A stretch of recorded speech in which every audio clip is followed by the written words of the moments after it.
Greetings everyone, and today we are going to discuss about capacitors. Capacitors are basically electrical devices. These are devices which are used to store electrical energy.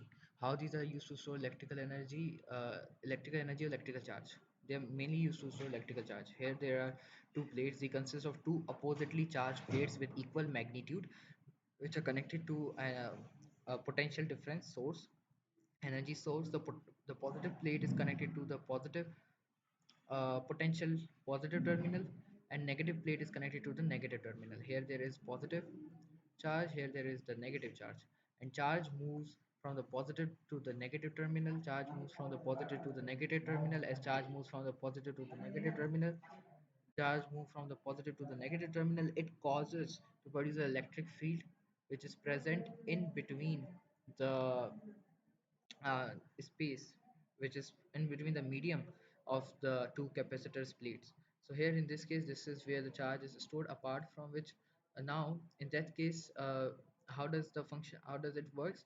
It works in such a manner that here, when a positive charge is produced, when a positive charge is produced, as it is positively charged, and the negative charges from this plate are attracted towards it, and the negative terminal repels some negative charges and sends the charges to the negative plate, due to which the positive and negative plates are created, electric field is created. Now in this case, as these positive charges are present inside it, these positive and negative charges both are having same magnitude, and both the charges which are stored inside these positive and negative plates are supposed to named as the electric charges stored inside the capacitor. They are supposed to store the electrical charges inside the capacitor. So whenever the charges are stored, the charges are stored in the plates of the capacitor. And apart from this, here we can say that more the number of charges would be there, more the number of charges would be there, more will be the voltage. M- more number of more will be the voltage, more number of charges. If the voltage is, for suppose, 50 volt, then the charges will be according to that. The charge, if voltage is 50 volt, charges will be according to that.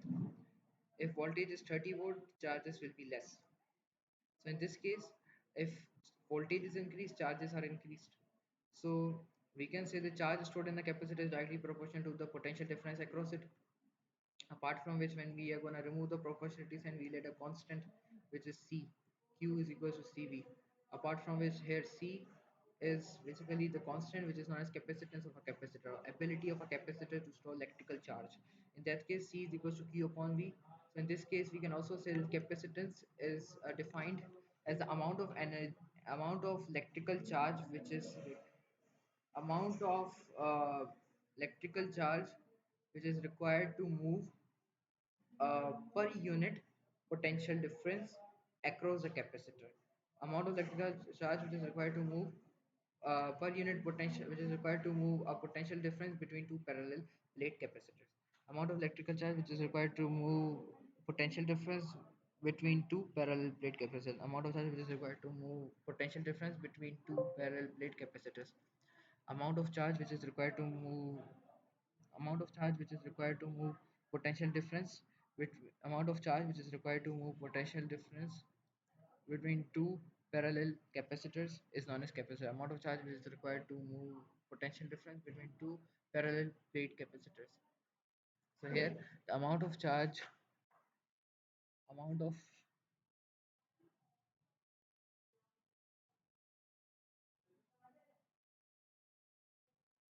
amount of charge which is required to move potential difference between two parallel plates of the capacitor is known as the capacitance, or the ratio of charge stored in a capacitor to the voltage or potential difference across it is known as capacitance. Now its unit is in such a manner that C is equals to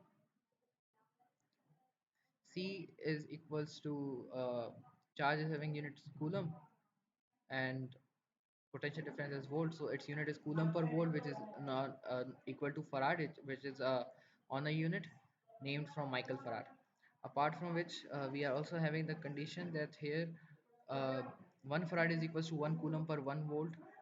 1 farad is equals to 1 coulomb per 1 volt. Apart from which, here there are other units such as microfarad, uh, millifarad, nanofarad, picofarad, uh, microfarad, which are all on the basis of unit conversions. Micro having 10 power minus 6, milli 10 is power minus 3, pico 10 is power minus 12, nano uh, 10 is power minus 9, micro 10 is power minus 12. Apart from which, when it comes to capacitance, it depends on three things: area of the capacitors, area of the plate of the capacitors, as well as distance between the two capacitors, as well as medium, the nature of the medium between the two plates.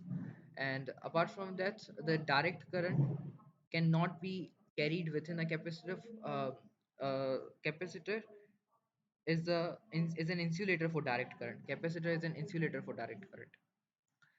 Capacitor of a parallel plate capacitor, in that case we are going to also prove how it is directly proportional to area and inversely proportional to distance. So the capacitance of a capacitor is C is equals to Q upon V. Now electric field intensity can be is according to the formula.